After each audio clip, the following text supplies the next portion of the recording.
I'm going to do a search for emails, and then while I'm viewing the search results, I'm going to show different ways to label those emails. So I'm going to do banana.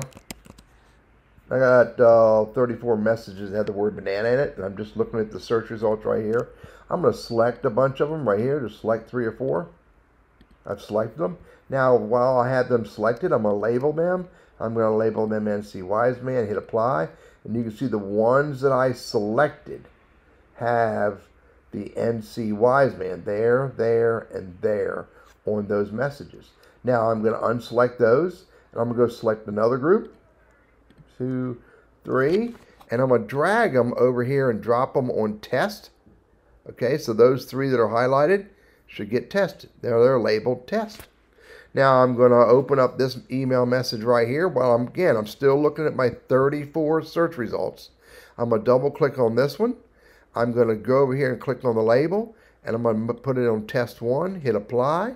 I'm going to hit back. I'm back to my search results of 34, and you can see that one right there has test 1. It's the only one that has test 1. I'll select this one right here, and I'll go over here and label it. And I'm going to go over here and put the label, create a new label. I'm going to call it test 2, create. And now that message is in test 2. I'm going to go back.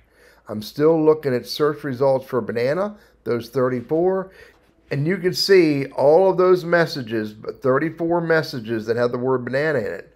I either dragged and dropped them on a label.